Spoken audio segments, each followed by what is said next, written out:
Hello there. You know, I just had to pull out the polo bucket hat for this reaction. We just need to add some style to these reactions. We're watching Peaky Blinders, ladies and gentlemen, for the very first time. What's going on? My name is Elie Moses, a 24-year-old law and film student from Sydney, Australia, absolutely shooting his shot. And boy, is season 2 of Peaky Blinders getting juicy. Because Aunt Pole did the walk of shame yesterday morning across the street and met her long-lost son. So yeah. And listen, the family drama is just the start. We got so many problems to deal with externally. And why am I talking like I got to deal with these problems? But yeah, we are watching Peaky Blinders for the very first time. We are up to episode 3 today of season 2, and then hopefully straight after this I will record episode 4, and then yeah, we do the double upload of Peaky Blinders, and I hope you guys will enjoy that. So yeah, let's get into the reaction. Let's have some fun with this thing. Let's absolutely smash it. Let's go.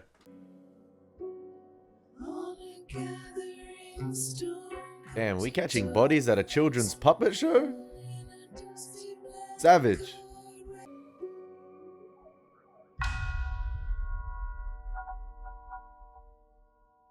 He was murdered this morning in a street show in the Patch. He was Irish. Is he a person of interest to your department, sir? Do you read the papers? Birmingham papers.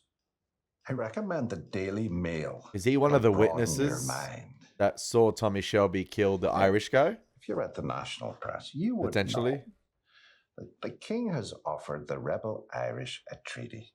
Now, some of the Fenians want to accept it. The IRA do not. Now, the IRA have a long and glorious relationship. I imagine you boys have quite a laugh at my expense. Laugh, sir. You think it's funny that I developed feelings? No idea what you're talking about, sir. I have no regrets about what happened with Miss Burgess. No bad memories. Right. Keep telling yourself that. Bloody nine.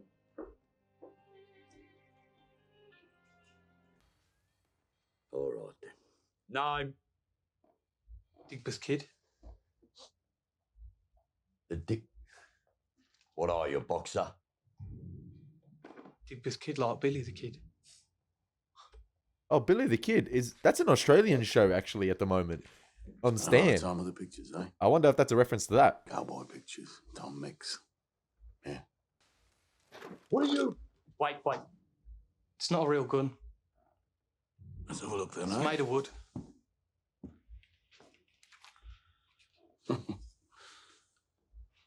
Bang.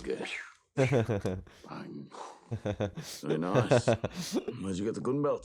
My sister made it. I have an old blacksmith's apron. My mum did most of the stitching. She's not a real mum, but She does what mothers do. So she made you a gun belt. All right then, mother's boy. There's a door, on you go. We're looking. You ever been arrested? He sees potential. Yeah? no. Good.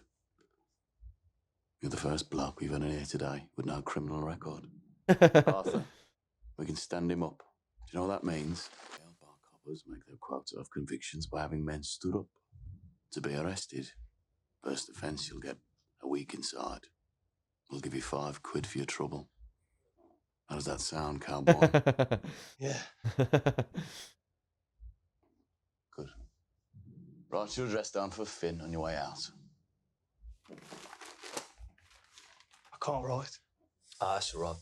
Finn can't read. Don't worry. Just tell him your address and we'll send someone round. If the sheriff don't run you out of town first. Oh, I don't know. It's kids these days. They didn't fight, so they're different. They stay kids.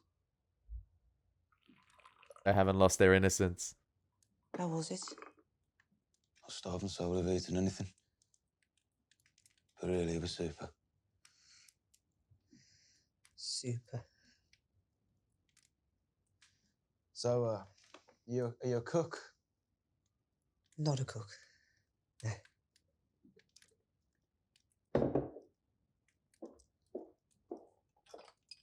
It's funny because Aunt Polly is usually the rock of the family. And this season thus far, I just feel like she's been a shell of herself because of these revelations and dreams she had about obviously her daughter Anna, and then her son Michael, and Tommy doing the favor. I know the context of the context of the context, and finding her long lost son. But yeah, she doesn't know how to act like in this scenario here, and yeah, she's a shell of her former self. I see. Like I'm finding out, because this is a completely new experience for her. Obviously, she's been a mother-like figure to Tommy, Arthur, Finn and Johnny, but this is different. This is your own son here, and you didn't think this day would come. So I love seeing her reactions here, because it is finally here, and obviously she would be shell shocked. She wouldn't know how to act. The man who came to the house, he's driving a push car. He looks rich.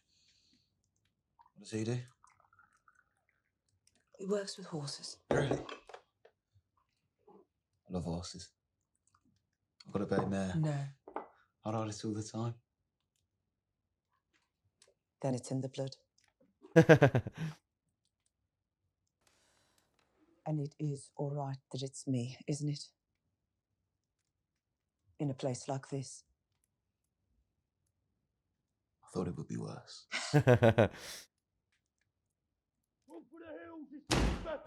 Get out of town, kid, or I will shoot your fucking head off. Time's up. Meet your cousins. Go.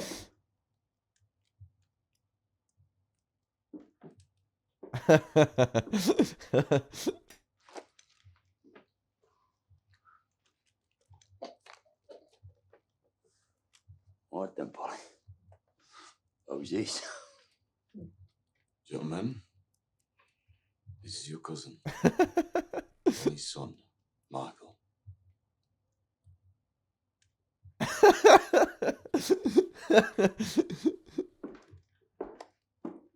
Pleased to meet you. Sure. Oh, I thought you already met me. I used to throw you out the window so John could catch you. Yeah, I used to put you in a shoebox and kick you down Wall Street Lane. You're glad to be back, huh? Don't remember any of it. All I remember is the day they took me away.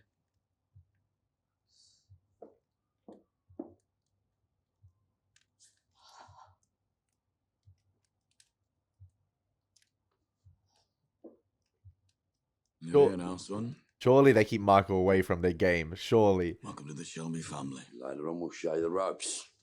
That's He'll show you what's what. that was Let's leave him be for now. yeah. I was about to say that's off limits for now. Surely. Nice suit.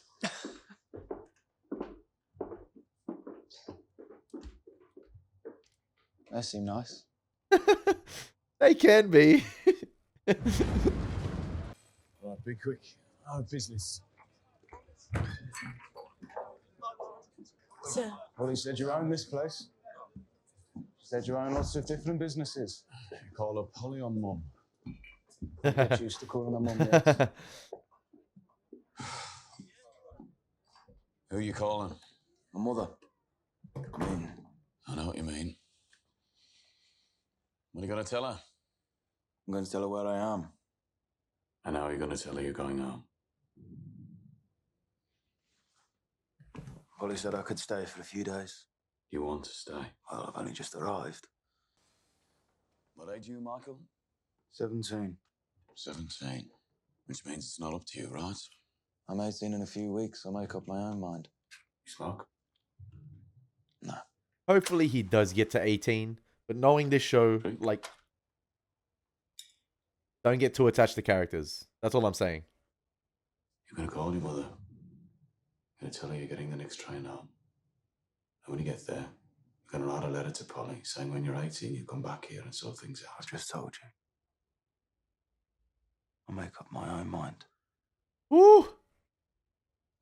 Do you know what we do, Michael? We Shelbys. Yes, I think I know what you do. Yeah. You got smart eyes. But you're young, so you think what we do is all right. It's not all right. People get hurt. I'll call your mother, and I will drive you to the station. Woo!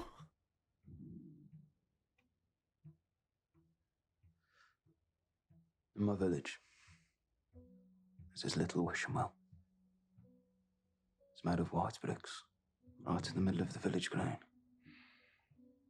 Everybody says how pretty it is. But I swear to God, if I spend another day in that village, I'm gonna blow it up with dynamite. Probably blow my hands off with it, but it'd be worth it. Just to see all those pretty white bricks spread over the pretty village green. Oh, he ready. He ready. Got the half and half lighting on him too. He may look like a pretty young innocent boy, but my guy ready to tear shit up. You're Polly's son, right? He about to go Minecraft on that wishing well, man. Put the TNT there and boom. Oh, Camden Town, you know what that means. That means a little bit of Alfie Solomon's, Tom Hardy. Now, listen, the Peaky Blinders went to London, you know, tried to stamp their authority there, and you saw Sabino retaliate in the way he did. And listen, Shelby was lucky not to get himself killed if it wasn't for the inspector being on patrol or being on watch and having his men on standby, ready to save the day. And then obviously in return, you know, blackmail him with the murder he did on the Irish guy. And then obviously trying to make him the chosen one and have his assignment for him, which we still don't know yet, from him and Winston Churchill. But listen, Shelby has a reputation for betraying those he does business with. He did it with Billy Kimber. He went behind his back, obviously did the Lee family marriage. So I wouldn't be surprised if Alfie Solomon's, even though they've had their gentleman's agreement, and with Sabino having that mole in Alfie Solomon's camp, I wouldn't be surprised if the two people who have been at war with each other go against the Peaky Blinders. Like, I wouldn't be surprised if that happens, because we know Alfie Solomon's, or like from the first sort of preview we had of Alfie Solomon's last episode with his interaction with Tommy Shelby, he's a volatile character. And I don't think his word means anything. I think everyone is in it for their own selfish interests in this show. And in the end of the day, it's going to be themselves that trumps all. Like, someone's word or a gentleman's agreement probably means nothing. And especially with this expansion happening, it's not just going to be the Peaky Blinders going into London. And yeah, maybe they can do an agreement with Sabino and they can share the riches. It's not going to be like that. It won't ever be like that. And if it does be like that, it's going to be tension for ages. So yeah, if you're going to take London, they're going to have to take it all by storm. And you need to muster all the muscle you can get. So these agreements are only temporary. That's how I feel. Time. Abbey Heath. Abbey Heath. Profession. Bacon. Good lad. Fill it out. Fuck off. Next lad. Fill it out. Fuck off. Time. Billy Kitchen. Oh. Billy Kitchen. Occupation. Head baker.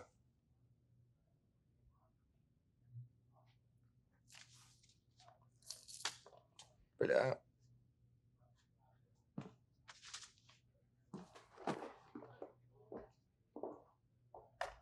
He didn't tell him to F off. Let me show you, mate. Never give power to the big man. Would I tell you?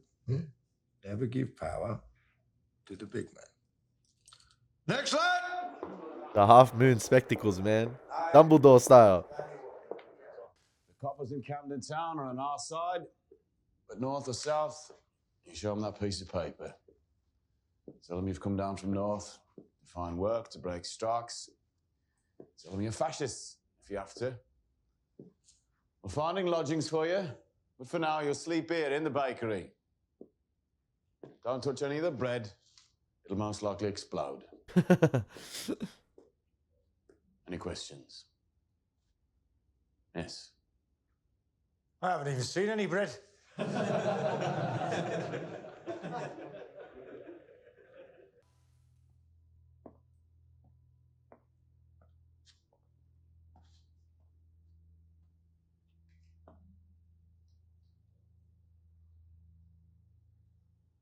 He about to swing.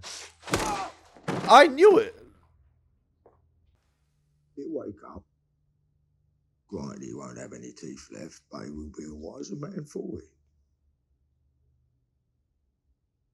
And the last thing he will remember is your funny little joke. I mean,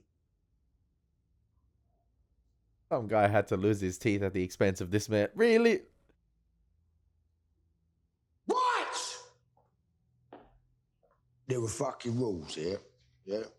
There are fucking rules for a fucking reason. Quite simply, they have to be obeyed. All right? Rule number 1. The distinction between bread and rum is not discussed. You gotta love Tom Hardy in this role, man. Rule number 2. On-screen presence.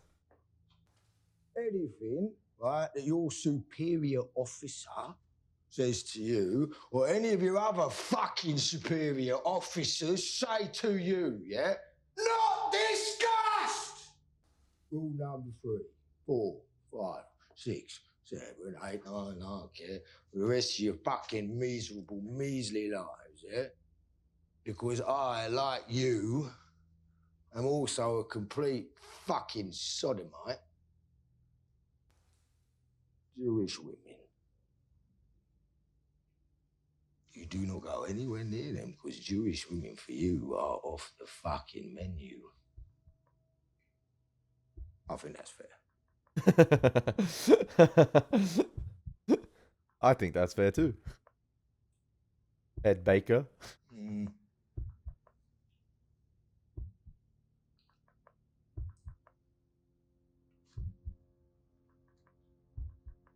Man, if Alfie Solomons and Sabino got in a fight.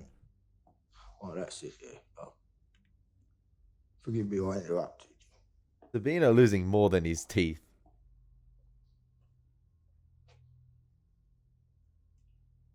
Pick him up. Is that guy in the back behind Tommy Shelby the mole, potentially? In the bakery? I don't know. I'm not too sure, but he looks like he can pass as Italian.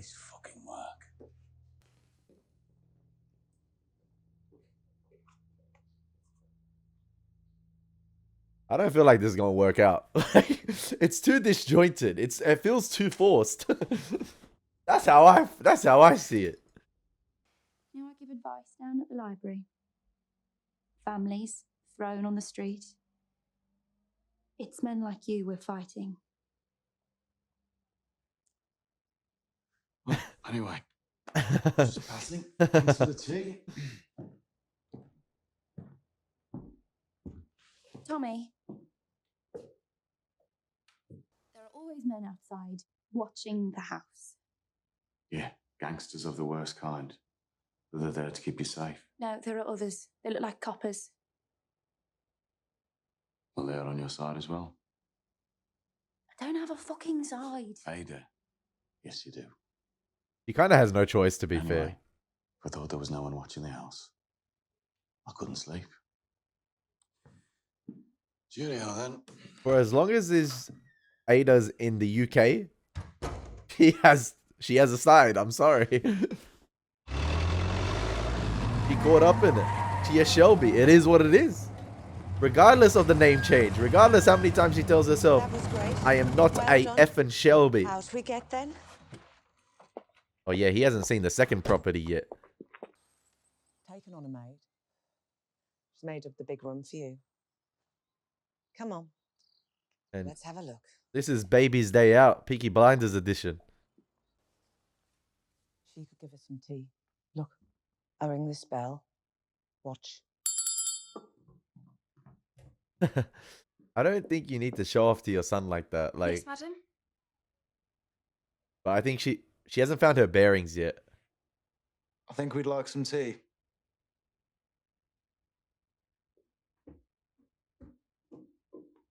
My guy had a completely different upbringing for nearly 17 years. Or maybe he had the same upbringing. But like he's come into this lifestyle here. The Tokyo again. Oh, the Tokyo mixed with the whiskey. What a combination. It's gonna get a whole lot worse for Arthur down the line. Telling you, we're gonna have a honeymoon phase with him, and then we're gonna have the most disastrous phase with him.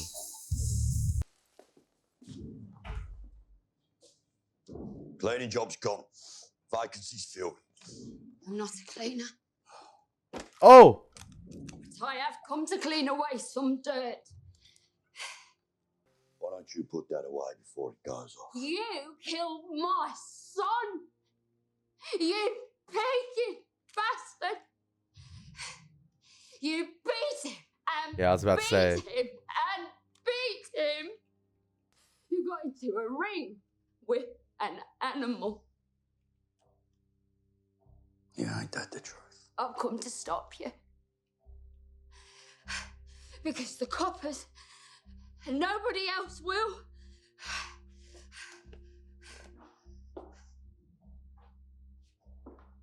I told you, honeymoon phase and then disastrous phase. Point that thing at my head. That's where the trouble is.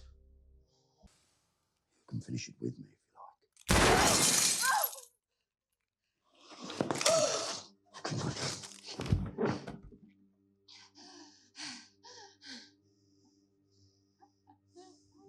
Can the garrison catch a break, man? No pun intended with the breaking of the glass right there, but like, there's always property damage here.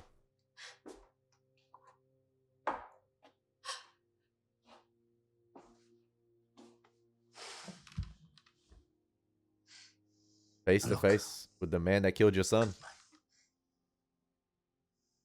We got a funder. For you, you'll get paid weekly. And I won't bring back your son. I know that. You have other sons. You do. We'll find them work. And you won't have to work.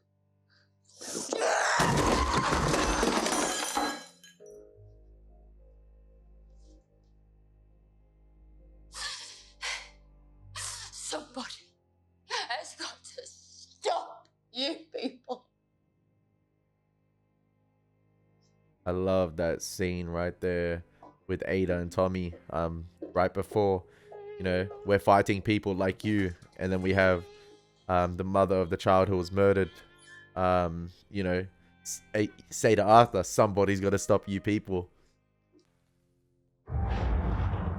There'll be another 4 boatloads tomorrow. And then you obviously have the commentary this episode about youth, and how because Arthur and Tommy were in the war, they're not kids anymore. Even despite them probably being young at the time, they never really got to have a childhood. That innocence was taken away from them, and that the kids today are kids. I'm still trying to get a read on Michael. I'm not sure. I feel like he's this innocent boy, and he's been raised that way, but he's got that Shelby blood in him. You know, the Shelby blood has this curse where I just feel like it's passed down. No matter what your upbringing is, you could be raised away from the Shelbys. You come in touch with the Shelby, or you come back into their world, it's just some sort of addiction. Like, it just comes out. The Shelby within you comes out. And then obviously, again, the mother of the kid Arthur killed, you know, he's just a boy. He's, you know, like what Tommy said at the beginning of the episode, the kids nowadays are kids. And Arthur's not like realizing that, you know, he wasn't a boxer. He wasn't like, this guy wasn't a soldier. He didn't fight in the war, or yeah, anything along the lines of that. He was just a boy. He was just a kid, not knowing any better. All my demands have been met. Temporarily. Did he tell you? Yes. Oh, he was right there. Yes, we had a meeting and your letter was read aloud. As a matter of fact, there was quite a lot of hilarity at the meeting. The gentlemen all found it quite funny. I see, the gentleman found it funny. Tell me this, Mr. Campbell. Do the gentlemen sometimes find you funny?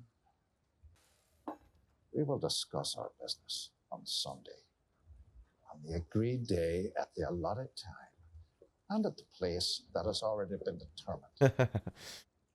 You made your point. We are outside business hours now. There was another reason I came to see you tonight. Just didn't want you to be made a fool of, that's all. The lodgings, chosen for you by the police department. How shall I put this? Well, your landlady used to run the most famous whorehouse in Stetchford. She's only semi-retired. Bet the gentleman would find that funny, eh?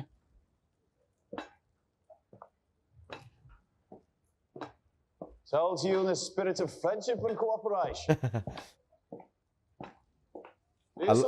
I love how these two try to one-up each other. No. Digby's kid. You know, at points, Tommy Shelby will have the high ground, then Inspector Campbell will have the high ground. It just keeps interchanging. I told you, in another life, another reality, these two would be best friends. But I love sometimes the extended long takes they have in conversations with characters. And just some of the framing choices I love. And, you know, to have half of the frame cut off there with the brick wall and Tommy Shelby somehow lurking in the shadows right there a little bit was absolutely fantastic. I don't know. It just, yeah.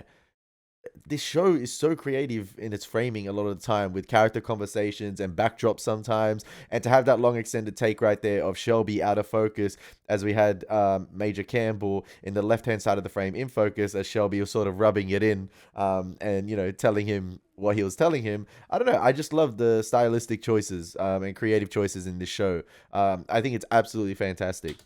Your real name? Harold Hancock. Profession? Illegal bookmaker. You don't admit that. You say something like umbrella mender, and we decide you're lying, and then we arrest you. Umbrella mender. I have no explanation for my possession of those items. Officer, take him down, will you? I'll fill in the rest myself. Come on, son. That's a week. A week. Bloody hellfire.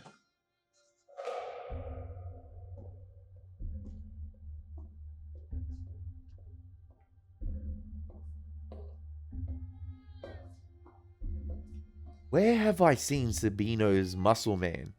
I've seen him in something. Like a lot of things. So what do you want? We heard from a guard at Winston Green Prison that one of their boogies has just been put inside. Kid called Harold Hancock's. We could make a point. How many bakers is there in Camden down now? Oh, is Harold going to get There are a killed? lot of bakers in Camden Town, Mr. Sabini. But as I have said, we don't, as yet, have a Oh definite my number. gosh. I've been saying Wonderful Sabino. I'm 50. so sorry. Right, I'm so mate. sorry. Where's my dry cleaning? Sabini, my bad. Who won the 350 at Camden Park? What you don't know? I can find out. No need. I know already.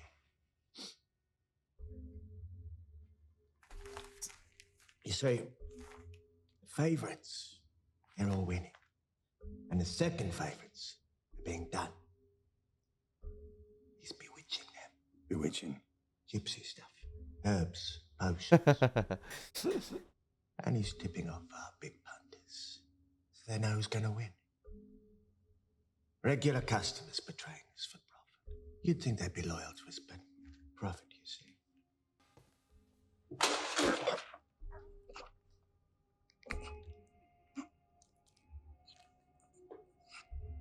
Why would you want me to say that out loud?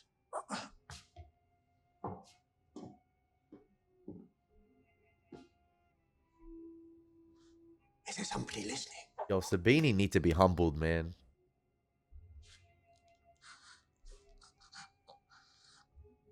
All right, I'll say it.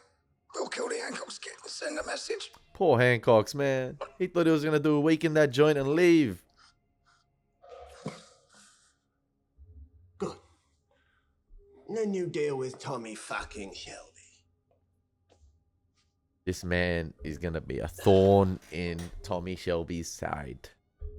Obviously, the blood in the boxing ring as well with the scorpion. Listen, Arthur need to come up in this joint to show Sabini some levels. Y'all wanted to see me? I know what you are. So take off your clothes. Damn. He got the tip off. Oh, she did not hesitate. Not done in a very gentlemanly like way, I may say. Indeed not. So it's true. Stop. I only wanted proof not satisfaction. Or indeed infection. Tell your friends in the police station that I know. When my judgment comes, I'll be the one that's laughing. Your judgment. This guy thinks he's God, man. This God complex needs to be humbled as well. Hey, at least she got her shillings for taking her clothing off. Like, hey, listen. That ain't that bad.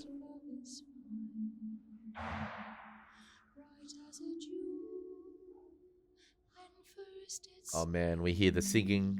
Hancock's about to get the Pirates of the Caribbean at World's End treatment. No. The beginning of the movie. No. Hancock's. Somebody call Will Smith. Again, another kid.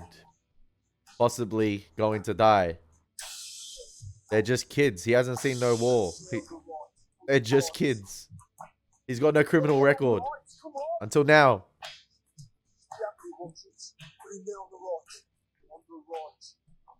It begs you, and you know, it begins. Listen, obviously we're meant to like the Peaky Blinders, but listen.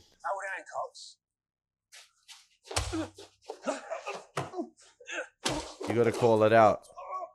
Tell everybody, this is what happens to blinders who come into the grave from now on. They, like in this episode, you had the mother who lost her child, and yeah, the Peaky Blinders are gonna provide for their family.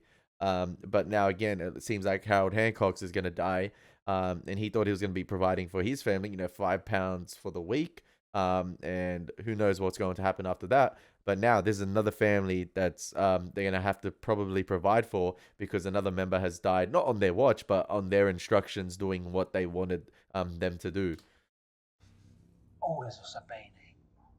Look, I'm not a blinder. I'm not a blinder. I've been stood up. I'm not real. I'm not real. I'm not real. Just for being stood up.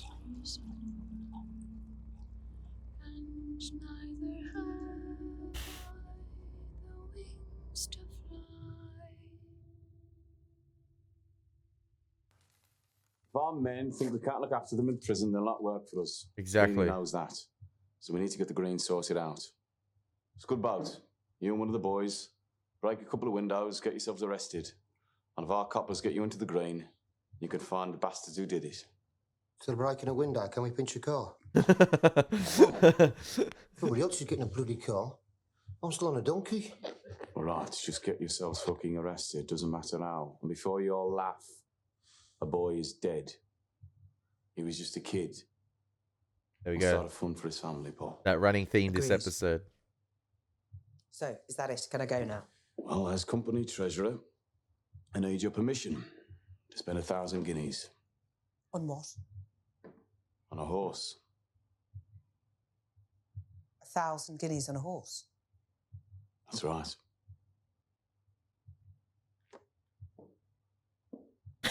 When was this decided? You've been busy with Marco. Oh my God. So in the absence of common sense, you boys have had an idea. Polly, there's a thoroughbred quarter Arab filly up for auction at the Doncaster Bloodstock. What do we want with a 1,000 guinea horse? When we make our move on Sabini's racing pitches, any men we get into the betting enclosure will be lifted by Sabini's police. A good racehorse is a passport to the owner's enclosure. We'll be in there with all the toffs. Coppers won't know where to look. Yeah, the Epsom Derby, Paul. We'll be drinking with the bloody king. The Derby? Did he say the Derby? That's right. For the last 10 years, Sabini's made it his race. If we're going to take him down, might as well make it there, as a symbol. Did you come up with this idea in a pub by any chance? A good racehorse is an investment. Like property. We need to diversify the portfolio. So when is this sale? Tomorrow. Tommy's had a death threat, so we'll have to go with him for protection. So, you're going to close up the shop, go out on a piss-up, and blow 1,000 guineas on a horse that's not even whole Arab? Quarter Arab is better. Quarter Arab is mixed. Curly, shut up. Oh, Curly. I thought I told you to lock that door.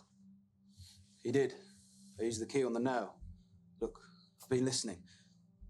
I want to go with them. You see? I love horses. I could even help. Over my dead body? It'll be all right, Mum. The mum is Been to mumming. loads of horse auctions before with my uncle. They're very respectable. He said, "Mum." People bring their butlers. That was his ticket there. And their posh wives. And their mistresses. Hey, listen. Let him come, Polly. If Michael dies I'll go there, buy an horse, come back. on these guys' watch, I'll drop him back at the house in Sutton before it gets dark. Armpole is dropping the nuclear bombs of all nuclear bombs on this family, and she's never going to recover. I'm not getting attached to Michael yet because, listen, we've had this running theme of kids dying the past few episodes and this episode, and, you know, a kid is just a kid nowadays. Listen, they have been through nothing. They haven't experienced the war. They maintain their innocence. And look at Michael coming into the show, and there's a reason. Obviously, he looks different from what, like, he looks untouched. The guy looks like, listen, clean skin. Obviously, John has clean skin, but he's obviously got the Peaky Blinders cap, and we know John's been through some shit. But look at Michael. Obviously, he's got the haircut. He dresses a bit different, much more vibrant colors. Not vibrant colors, but, like, you get what I mean. I'm trying to say his clothing is more, it stands out more than the others. And obviously he doesn't look like he belongs here yet. And he's got, you know, listen, he just looks like an innocent kid, but he's 17 years old and he's gonna get involved in this stuff. And listen, even he shouldn't be like, Aunt Polly, I know he called you mum, but they're making a move on Sabini tomorrow. And listen, Sabini has been shown to be this ruthless individual. He's killing kids inside prisons. What makes you think he's not going to do that to a Shelby like Michael, even though he's not known to anyone yet, and he's just coming to the fray? But what makes you think he's going to be merciful to Michael? No, Sabini is actually ruthless, man, and he should be nowhere near this situation. That's how I see it, because it could get ugly. No. Thank you. The mum is mumming. No. The mum is mumming.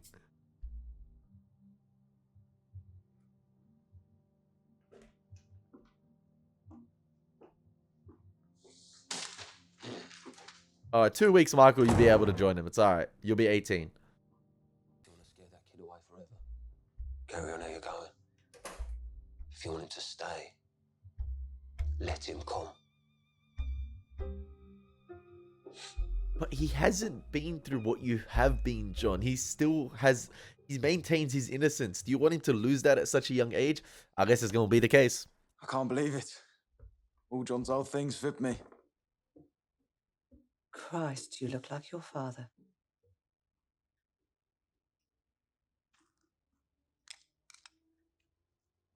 Was she fixing the ham? Shrimp. Ham. I'm guessing she's given the okay for him to go with the way he's dressed up. What was he like? And he's got the cap. Dad. How did he die? His trouble was, he fell in with the wrong crowd when he was a boy. The boys are here. I have told them not to blow that horn. This is a respectable fucking neighborhood. Listen, when he's 18, he's old enough to make his decisions. So, his own decisions, sorry. So, if he wants to get involved in that game, he wants to get involved in that game. She made loads. You want one? The bloody hell's that? Sandwiches. Ham, I think. We've got shrimp paste too. There's tea. We'll have to take turns because there's only one cup. What? Sandwiches. It's a school excursion. Polly made bloody sandwiches. What's this teddy bear's fucking picnic? All right, we will drink the tea, we will eat the sandwiches, and then we will drive on. All right? No crumbs, Charlie. Yeah, mate. Eat 'em up, John, come on. All right, lads, this is a respectable event. You will all behave accordingly. No I thought they were going to weapons, save no the event to drinking. next John, episode, actually. We will stay together. Keep an eye open as you walk. Why do I love Curly? It's all right, Curly. You're just in an unfamiliar place. We all are. It's all right, Curly. It's all right. It's your job, Curly. Do I hear Oh, sorry, it's not Derby Day yet. They're at the auction. 1,700, thank you. 1,900, 2,000, 2,100, 2,200, 2,000. Why do people come late to these things? People come late because they know what they want. It's only you who needs to see every hole. That's a man who knows what he wants. Oh, she gonna compete with him on the bidding. Watch. Watch. Sedgemere Stud. Watch. Trick out of Lady Josephine. We'll start the bidding at 800 guineas. Bro, it's starting at 800 guineas. What makes you think they're gonna get it for 1,000? Do I hear 800 guineas? 850. 850. Do I hear 9? She's gonna do it. Bid for this one. Told you. Great, why? I told you. It's beautiful. It's a filly. Mickey needs some pace on the gallops. I promised him. 1,000. Do I hear 1,050? Oh, we're gonna. 1,100. 1,200. He knows it's the girl. Yeah. 250.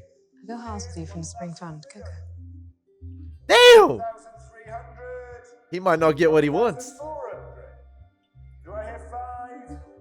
1,500. We might need to go to plan B. 600. Do I hear 7? 1,700. Thank you. I just told you have to stop. You don't have it in your bill. Yes, I do. I'm having the horse. She's a sweet beast, Tom, but stop. I tell you, I feel something bad. Do I hear 2,000? 2,000. Do I hear 2,050? Oh man.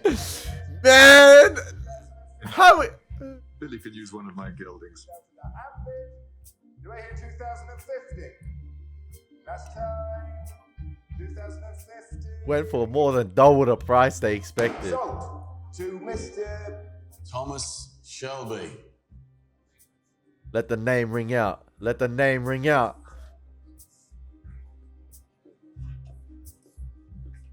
Damn. He came for an objective today, and he made sure he was going to achieve that objective no matter what the cost. To the premises of Mr. Charles Strong. I'm curious. Why is your business, Mr. Shelby? Import-export. I also sell pegs and tell fortunes.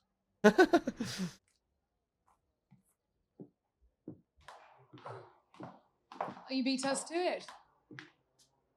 Did I? I was trying to nab a filly for my stud. Sorry? Thomas Shelby from where? From Birmingham. Goodness. No, not much. Hey, Carlton. I breed racehorses and train them. What is it you do? I rarely answer questions. You can hear the boys in the background murmur. Come on, hurry up. We gotta go. Well, before you go, if you ever decided to put that filly out, I'd be interested in having her. Plan to race her. You ever train her? I know people. I know people too. Tommy, we've got to get this kid back before dark, or probably we'll have your ball. We know different people, I would guess. My father knows Mick Hancock. Trained 3 Ascot winners. Oh, so that was your father. Tommy, we got to get back to the caravans. The chickens are hungry. So will you consider me? I will consider you. You still don't tell me what you do. Oh, I do bad things. I heard Arthur. Oh, look at you. You already know that. That bloody time. I love these interactions, man. Fucking truth, John boy. Rich women these days, all they want is working class cock. Tommy, maybe she was something bad I had the feeling about. Ah, she looks all right to me, Curly. All their men are dead, see. Officers Oh. shot. Yeah, bios. All I'll say, she's got contacts in the racing world. Yeah, Michael, you drive. Thomas Shelby. That's the Beanie's boy. Tommy, I told you. You're putting Michael in danger like that. You just never know with Sabini. No, we need to interrogate this man. Don't keep him alive. Come on, stop it up. Get him off. I told you, he's just a kid and he's seeing this. Like, I knew it. I knew it.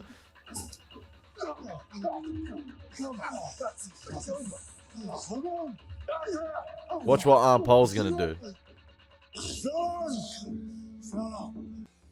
breathing. Don't get blood on the keys.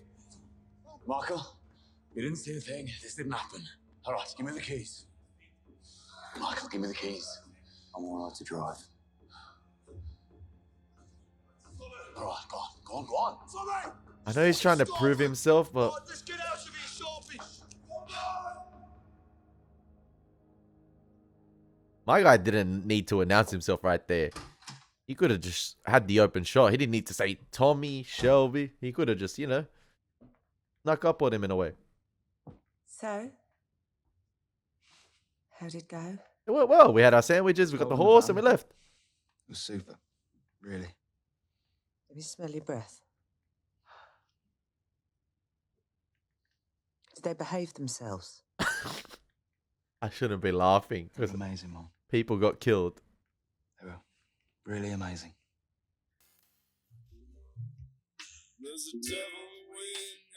We can never have things run smoothly, man, at these joints. Like, never.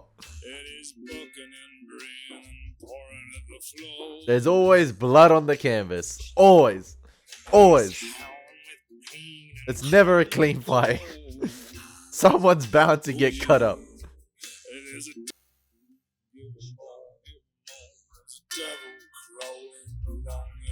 Crazy episode, man. Crazy episode. And he's old and he's stupid and he's hungry and he's sore and he's lame and he's blind and he's dirty and he's poor. Give him more, give him more, give him more, give him more, give him